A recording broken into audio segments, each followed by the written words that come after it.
Hi, my name is Jan. I'm part of the IXEG team, and today I'm going to do my second video in this series of showcasing the IXEG 737-300 for Explain 12. Actually, it's the third one. The first one was how to set up your controls and everything. The second one was the first full flight from Seattle to Portland. And on this video, we're going to talk about the turnaround, the transit time, what happens after you land before you take off for the next flight. And you can see we just turned off runway 28 right here in Portland, and I've stopped and set the parking brake. And normally when you turn off the runway, you don't stop, you continue because other planes are landing behind you. But since you're alone in Explain, you have to do tasks of both the captain and the first officer. So I like to stop and set the parking brake, otherwise I tend to veer off the taxiway, and that doesn't look too good. So the captain, after vacating the runway, calls for the after landing items. He will turn on the taxi lights and runway turn-off lights. This might have changed in recent years. On the 747 now, the pilot monitoring does the lights as well, but when I flew the 737, that was strictly captain stuff up here. So what you will start to do is you'll start up here, turn off the pitot static. It tends to overheat on the ground. And a very important step, you want to turn the flight ground switch to ground. You will see what happens with the cabin. The outflow valve opens, you see the cabin climbs and the differential pressure drops to zero. This will enable opening the doors later on. Turn off the strobes as you get off the runway. You can turn these ones to the start switches to off, the ignition to off. We're not going to turn the APU on quite yet. We'll do that in a minute.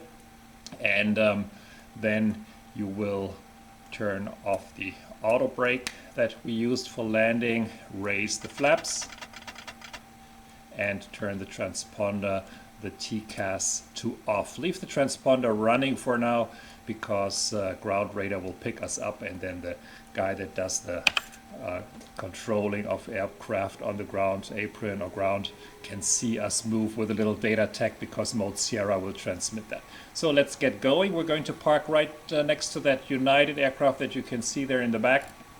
And oops, switch the course, not a big deal here. And we'll get moving. And one thing that we like to do during taxi in is turn off an engine. That saves fuel. These days you can see both runway turn-off lights are on, and during the daytime you can simply switch off the right side engine, cut off, and that will run the plane on just one generator. You can see the displays flicker for a second as the transfer bus switches the FO side to the transfer bus switches sides, and you can see the generator 2 bus is off now. And during the day this will have one consequence or two consequences. The first, the one turn-off light doesn't work anymore, which isn't so bad, and also parts of the cabin lighting don't work anymore. So only do this during the day. If you want to switch off an engine during night for single engine taxi, you turn on the APU, and that's what we'll do right now. And then you can use the APU to power that bus. Okay, here's our parking position, turning in here now.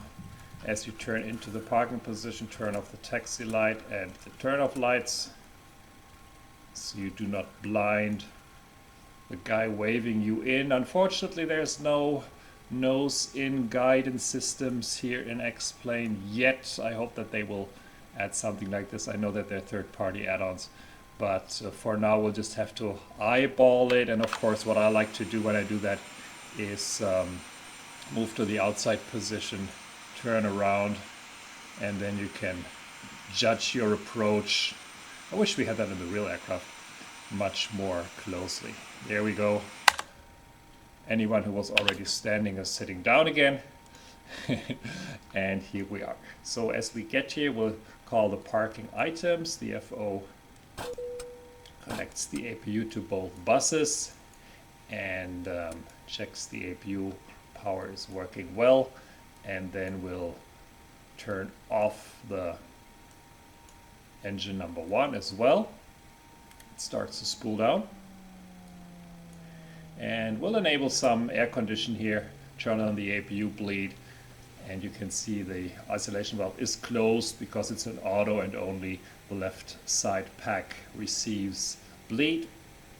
And now we can turn off the anti-collision light and release the passengers. Now, when you do that, normally the cabin crew will connect or will open the doors by themselves. Of course, you know that in the IXEG you can tell them to open the doors. You can call the attendants with this button and then tell them to open the door. You can also bump out the menu over here, cabin crew, that accomplishes the same thing. And you can also open the doors yourself, of course. So let's do that now. It can be a little confusing first time you attempt it because there's a certain sequence. Just like on the real cabin doors, it's a big science of opening and closing it correctly, where you put your hands and how you hold it. Here in the IXEG, you can just swing open the lever and that unseats the door. It's a plug type door. It moves in a little bit and then over, and then you push it out over here. There you go. And it moves out and latches. Here the little, this thing is the latching lever that makes it stay outside, makes it stay open. And if you want to close it later on, you just grab right here on the door frame, and it moves in. And when it's almost all the way in, whoops, wrong key, then you grab the handle and swing it closed. There you go. Or as I said, you can call the cabin crew, tell them to open the forward passenger door, and it will work all by itself. Now let's see if we can get the jetway to connect. That works through the X-plane thing, show ground handling window, toggle jetway attachment, and that starts to move.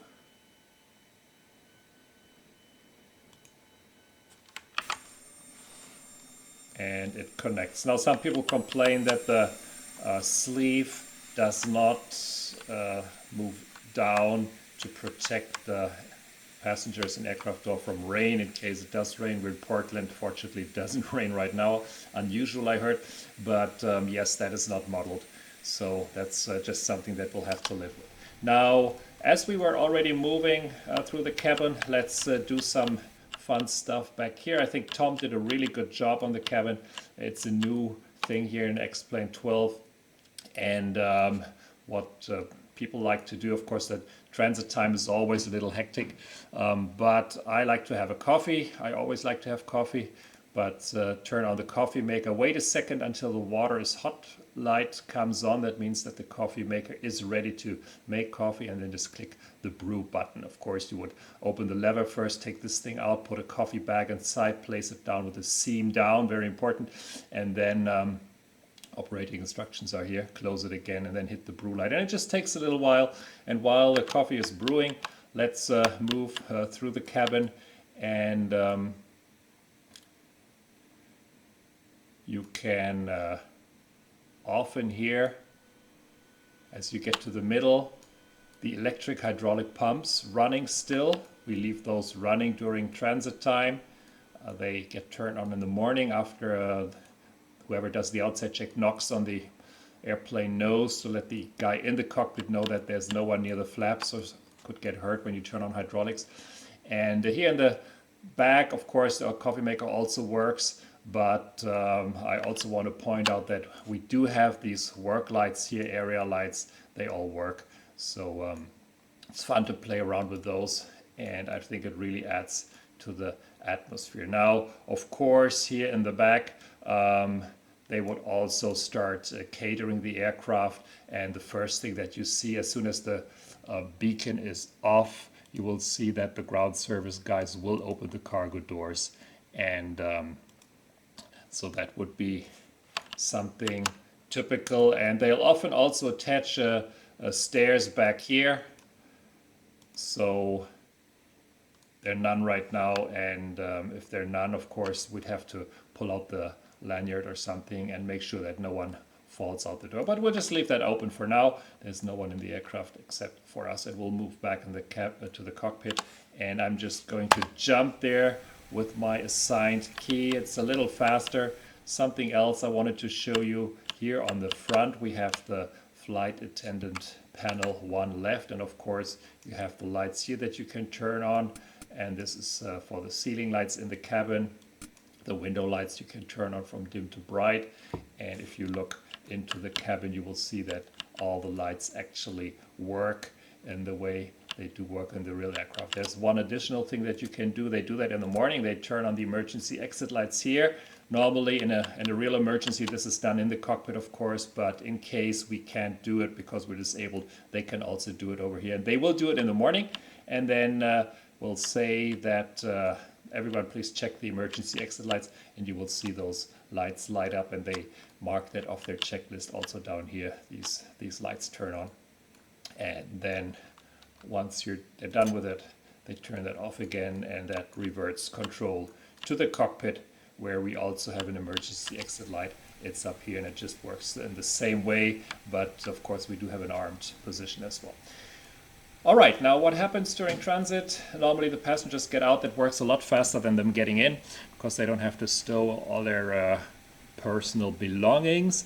I wanted to say another word, but I'll say personal belongings. And the first thing that we do these days is we get the briefing package for the next flight. And you'll see I have the EFB disabled right now, but if you have it, we get it over the data link over the phone network, the briefing package that we can look at for the next flight, and then we'll look at that and come up with a fuel figure. And now a new thing that Tom is working on, I'm sitting in the prototype right now, is the new weight and balance screen. And if you go to the pre-flight menu here, you will see it, and it works basically like this. This is the startup options up here: cold and dark, turnaround, ready to fly. You don't really want to mess with it unless you want to change or restart your flight, and that's what the restart button is for. Everything else works in real time. You don't have to click restart for that. If you do, it doesn't hurt, but you would lose your programming of the FMS or whatever. So you can first determine the amount of fuel you need. You can use the fuel plan calculator and just put in like a rough number, and it'll give you just a rough idea of the cruise altitude that you want to fly at and the fuel that you would need. So let's say we want to do a 500 miles trip, and you would see the fuel comes out at 5,600. So now you can do the fuel request. You can either say, hey, I just want to take a typical amount, and you see that move to that typical amount, about 6,000 kilograms, and you will see the red sliders, the red marks here, they show you what the fuel ordered will be. And or you can say, hey, I want to take exactly what I planned up here in the fuel plan calculator. And you didn't see the move, but of course if the planned fuel would be different, you would see the move. The red line still disappears. Tom is still working on that. But yeah, you see the red lines move towards you have here for planned fuel. You can also move the sliders individually, of course.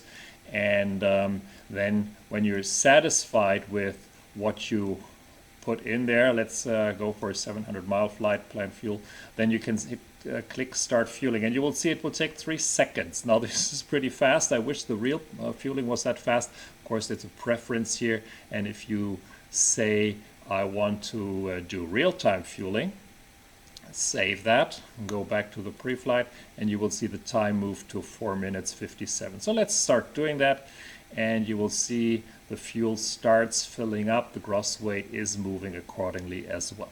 Now, what about the load? You have a load sheet section down here, and you can set either the passengers or the cargo. At this point, we'll want to take the passengers, and we'll say, if you want to have an empty plane, you slide it to the left. If you want to fill up the plane, you slide it to the right. And for now, the distribution will always be evenly. And let's say we want to take 90 passengers, and you will see the 90 passengers are sitting there. And of course you can adjust the weight. Let's say, I want to see what happens if I have a really heavy airplane. So you will increase the pax count to maximum 102 in our seating configuration, and then you see the zero fuel weight is 45.2, and then here's the weight factor. Let's assume they're all sumo wrestlers, and so you will slide this up, and you will see that you can go to up to 1.5 weight factor, and that would put the zero fuel weight at 50 tons already. So this is a way for you to increase weight beyond what the real airplane would weigh, just if you want to see what would happen if you, like, there was a major emergency and you'd have to take off with lots of heavy stuff on board. But let's leave the weight factor at 1.0. That's the default. That's what you probably want to leave it at. And then we have the cargo. Here the cargo is the same thing. You can just load up cargo, and you will see that it will bias to load the cargo in the front at first until the front cargo is full, and then it will start loading the aft cargo. And as you do that, you'll see first we'll go over weight, and also look at the trim button up here. It moves down, and of course if there's too much cargo in the aft, the trim or the center of gravity moves aft too far, and that would make the plane go out of bounds. It must not be in the red area. And the cargo bias, what will this do is, what it will do is, if it tells the people to load more stuff in the back or in the front. See how that works? So you can adjust your center of gravity with the cargo. It doesn't work with the passengers yet. I said they will always be distributed evenly, but the cargo you can shift back and forth, and that's the way for you to set up the center of gravity. And of course, if the cargo holds are full, this does not work anymore. You see, you can move it, but it doesn't happen because full is full. You cannot move anything from the back to the front. So if you want to have some way to adjust the center of gravity, make sure that the cargo is not really that full. You see, even if you move it to 0, there's still some cargo in there, and that is the passengers' cargo. We model the suitcases that people bring, and of course you can load them front and back, but this slider down here is for the additional cargo that you want to take. We often take cargo for the cargo branch of the airline I'm working on. And they say, hey, can you please take 3.5 tons of, whatever to wherever you're going? And then we'll say, sure, we'll do that. And that's what the non-PAX cargo is, the additional cargo. So plenty of sliders to play around with. You see all that move in real time. And if you look out really close, I'm going to move in here to the look at the edge of the windscreen here, and if I slide the cargo back and forth, you can see how the plane moves up and down, and that shows that all this is done in real time, loading, fueling, and the plane reacts in real time. So there's no need to restart this, and you see in another 5 seconds we'll be done fueling, and you can also see that down here on the fuel gauges the fuel fills up. Now done with this, and we'll take a look at how everything is progressing. I did not call the X-Plane ground services, so you can do that, and you will see them. Actually, you know what? Let's just do that for kicks. Show the ground handling window. We'll request ground services, and of course we can tell them to go away if we don't like it. The ground services are a mixed bag. I think they're kind of cool. It's a little gimmicky. Especially since they'll move through all the stuff that is around the aircraft. They're not smart enough to navigate around all these objects here and get to the airplane. That is just something that Laminar Research has not figured out how to do correctly yet. It would be a massive undertaking. I mean, Elon Musk has been trying to do that for the last, 3 or 4 years. It's not that easy. Of course, we have the advantage that we do know where everything is, but I make airports for X-Plane as well. And for example, this object is just a single spot on the ground that denotes where it actually is, and we'd have to program in the dimensions of all this equipment, and then tell the AI how to move around that. And so the AI is pretty much just, the static vehicles here, the dynamic vehicles are just for visual kicks. And the one exception being the pushback. You will see that in a second as we get ready to leave. So what you will do, of course, is you will program the FMS. And the next flight is just going to be a little visual flight around one of the nice volcanoes of the area. So we want to do the basic FMS setup. If you just want to kick around in the 737, not mess with SIDS and stars, that's what you would do. You bring up the pre-flight menu, can move that over here. And on the performance init page, you get to it by clicking init ref here on the ground. You can say, you can put in the zero fuel weight, 48.2, 48.2. You see that also fills out the gross weight. Reserves, well, 2.4, that's about an hour's worth of fuel. That's always a good value to put in. And we'll just cruise at 15,000 feet today. Put that in here. Now the next thing is the N1 limit. This would mean full takeoff power. That's fine. We'll leave that for now. And we'll do the flaps 5 takeoff and take over the speed box. Now another thing, you can close this now, that we haven't done yet but that we are about to do is we want to set those speed bucks over here automatically. Right now you still need to move them, and you need to do it for the FO side and the captain's side. If you want to set up everything correctly, there's already an option here in the preferences menu that Tom put in here. He didn't implement this yet, so it doesn't work yet, but if you want to do so, you can sync the pilot and co-pilot instruments in the future, which means if you move for example the minimum buck over here, it will also move on the FO side, and the same thing with the altimeter, and that would sync these two. And of course we'll set the auto V speed bucks. Those are these little plastic bucks over here.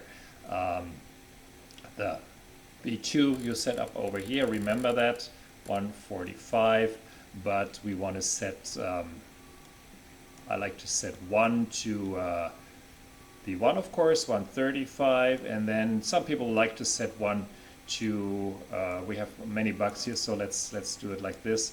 What we'll probably do in the automatic mode is set 1 to 80. That's where the call out is during the takeoff run. Then you set 1 to V1 and you set another one to VR 137. They're really close together. And then you can set 1 to V2 plus 15, which would be 160. And then set another one to 170 for the flaps 5 takeoff. And flaps 5 takeoff is actually, you know what, we're over 53 tons, so it would be 180.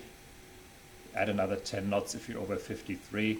So that's the maneuvering speed for flaps 5. So if you take off and you want to fly around with the takeoff setting for a while, you have this one as a marker, and you also have this one as a marker when you want to retract the flaps to 1. Okay, so this is set up, and then the other things that you want to set up before the flight, of course, is set up your flight altitude. We set 15,000, and it's getting dark now. Position lights are on, that's fine. You want to set the auto brake to RTO already, and yeah, then you're pretty much ready to get the passengers on board. And normally the transit is just upwards of half an hour. The airlines strive to make it fast because that saves time on the plane being on the ground, not earning money. They want the plane to fly as much as possible during the day, or during you know, the whole day, and also during the night if they can. So yeah, ground time is very precious. Fueling, catering, cleaning, all that has to happen really quick, and it often doesn't happen really quick. And then we try to make up for those delays during the flight. Okay, everything is done so far. You see catering is also just finishing, and they're leaving again. That's great. And as I said, well, look at this driver. He's really sharp. He's he just lost his window, his mirror there, but that's okay. Let's tell the guys to close the cargo holds. So we'll use the ground service menu again. Say done with that. Normally they will do that by themselves, of course, when they're done. And you can see in the cockpit how those cargo door, the aft cargo and the forward cargo lights go out when they do that. And we'll tell the flight attendants to close the doors again. And one note on these check marks here, they don't always follow up on what's happening back there. So if you really want to make sure, then you just click them twice, and that way they get back in sync I've seen that happen, that when you open or close a door manual, that this button does not reflect the actual state. But after cycling through them once or twice, you will see that they do follow the orders. Now this guy here is a little late. Captain decided that we want to leave now and that we'll leave some bags behind. That's just tough luck. So actually, whoops, wrong button here. The ground services will tell the ground staff to get lost. He does that by wrecking our nose gear. Oh well. It started raining now, so the weather's appropriate for Portland right now, and we are ready to go. We got the fuel, and of course would read the pre-flight checklist. Pins and covers removed. I made the FO do the outside check. With weather like this, it's nothing for a captain. Oxygen tested, instrument transfer switch still normal, window heat still on, hydraulics set, air condition pressurization are set, flight instruments set, parking brakes set, engine start levers cut off, rudder and aileron trim is 0, taxi and takeoff briefing completed. Fuel pumps are still on. I see some people turn them off during transit. We just always leave them running. And the passenger signs, that is a good point. Now they're set. Auto brake is RTO, FMC pre-flight completed. Takeoff speeds V1 135, VR 137, V2 145, and MCP V2 is 145, heading 285 and altitude 4000. That's good for the initial thing. Okay, one thing I forgot, I just said that, I just saw that, is of course the transponder would have gone to standby while parked. ATC does not care about seeing our label as we sit here at the parking spot, but of course if you forget that, oh well.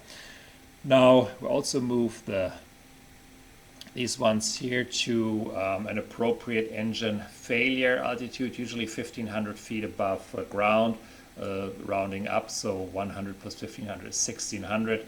So that would be for the engine failure briefing.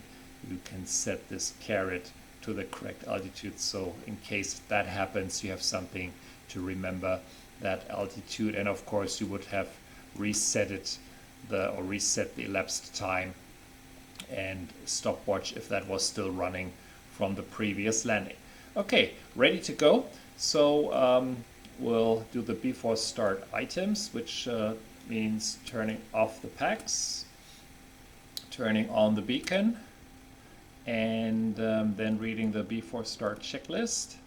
Before start, doors and windows are closed, anti-collision light on, transponder as required, and that is my reminder to set the transponder again to auto, because now ATC wants to see your label again. And also I'm seeing that I don't have the thrust levers both at idle. That could be a bad surprise if the engine starts up and the lever is still up here. It would run up and endanger people, maybe break the tow back truck's rod that it connects to the nose wheel with. And now we're pretty much ready to go. I just want to check one thing. We have that set up, no legs, that's fine. Okay, let's call for pushback. So we'll do that using the ground handling window again, and we'll say pushback. Oh, you know what, haha, we need the jetway gone first. Very important point. Otherwise, that might rip off our pitot static. There's one time in my life I pushed back with this still attached, and that was when there was a fire at the Düsseldorf airport and we really needed to get away from the terminal, and we made the pushback truck push the nose off the jetway initially. That worked fine, but in a normal situation you want to have the jetway detached. Now let's just push back straight. So we'll release the brakes and we'll click on straight. Doesn't work for some odd reason.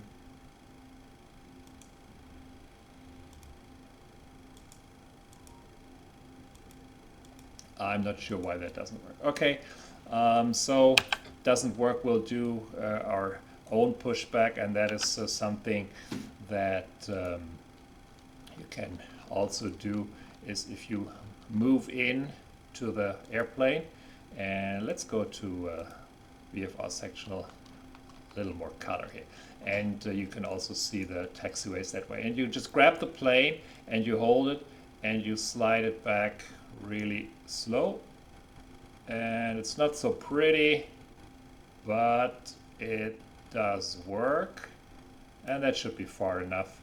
And then you just close the map window again, and here you are. Here we're at the spot where we can safely start up and get going. So we do the before start checklist. Before start, doors and windows are closed, anti-collision light is on, transponder as required, and before start checklist completed. And then we'll just start engine number 2, switch that to ground, watch the start pressure fall, or the duct pressure fall, and start valve open light is on, and again N2 increases. And you know the drill by now. Weight to 25%. I think we did that in the previous video as well. And I also mentioned that the engine start progress is a little too fast initially. Now start a cutout, and we can do so-called overlapping starts in the 737, so you can start the first engine number 1 while engine number 2 is still speeding up towards its idle values.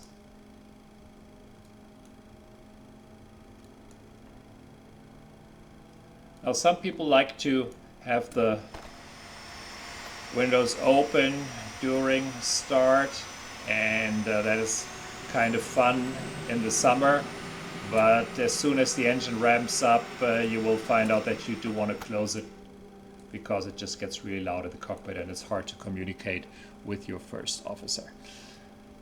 Okay, engine is pretty much at idle, and then now we can do the after start items, connecting the generator buses, checking for the correct frequency and voltage, and turning on the pitot heat, getting the packs going again, turning the APU bleed off, moving the engine or the flight ground switch to flight, and you will see the outflow valve closing over here, and you see a slight decrease of vertical speed for the cabin and an increase in differential pressure. Puts a little pressure in the cabin during the takeoff run for various reasons. Turning these ones to continuous, and we don't need the APU anymore, it burns fuel, so let's turn that off. One of the reasons, or the main reason, is we want the outflow valve to be almost closed as it is now, because that helps in avoiding pressure bumps as the plane rotates. That would push air into the outflow valve, and that would be uncomfortable for the passengers. Also, it helps by seating the windows and the doors. You can see that now if you click on the window, you cannot open them anymore, and the same thing, of course I should have closed the door previously, was here. Now you cannot open the doors anymore. So if you ever see a crazy passenger during your flight yelling, "I want to get out of here," and run to the doors, do not worry, he will not be able to open them during the flight, and unless he's a really strong guy. I don't think it will work. There's quite a bit of pressure on these doors, pushing them into their plugs. Okay, and then we also want to extend the flaps. So the takeoff setting, 3 clicks, 1, 2, 3. We step over 2, and we have this one on, and we push recall, and that worked fine. And now it's time for the before taxi checklist. One thing I forgot is I didn't set the trim 4.2. Let me see if the center of gravity is correct.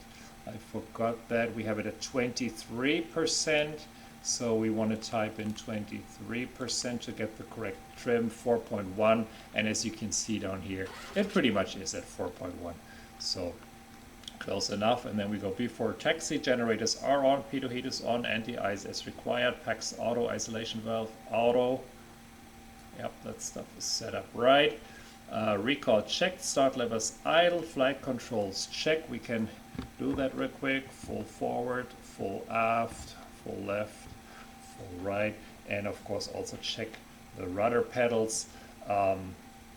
Make sure that you do not do that before the guy on the ground left. And also in the real plane, we hold the tiller here, and so that the nose wheel doesn't turn when we do the rudder check.